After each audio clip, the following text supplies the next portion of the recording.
tailleur de pierre est un héritier direct des cathédrales. Il associe le savoir-faire ancestral, les techniques anciennes et désormais les techniques contemporaines. Le tailleur de pierre réalise de nombreux éléments en pierre de taille, les pinacles, corniches, balustrades, frontons. Il travaille essentiellement avec les outils anciens, la gouge, le ciseau, les massettes, le taillant, mais maintenant il est aidé par le dessin qui lui permet de faire les épures aidées par ordinateur. Le fait de travailler sur des monuments historiques impose une main-d'œuvre ultra qualifiée. Le tailleur de pierre doit acquérir de sérieuses compétences et avoir suivi la formation brevet professionnel tailleur de pierre monument historique.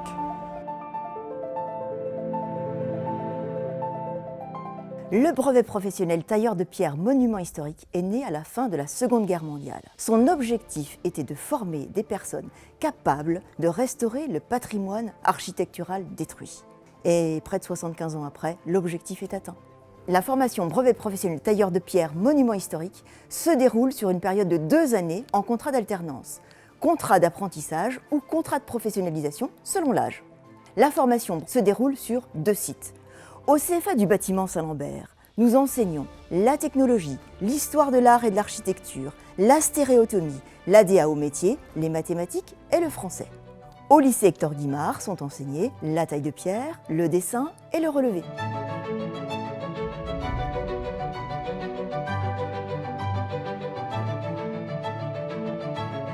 Dans la formation, il y a une partie dessin qui est très importante, dessin et relevé. Donc ça se passe en salle. Et après, ici, vous êtes dans la chapelle, puisque c'est l'atelier de la section en monuments historiques. Et là, nos élèves mettent en pratique tout le savoir qu'on leur enseigne dans le reste de la formation.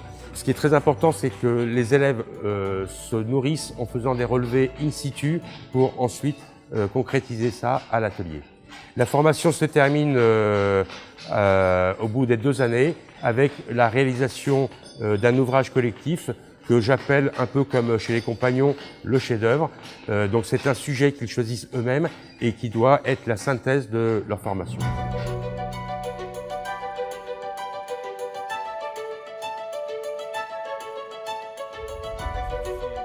La même chose sur les côtés pour que ça coule bien justement par ici, à gauche et à droite. Ça va prendre bien, comme ça descend bien. Voilà.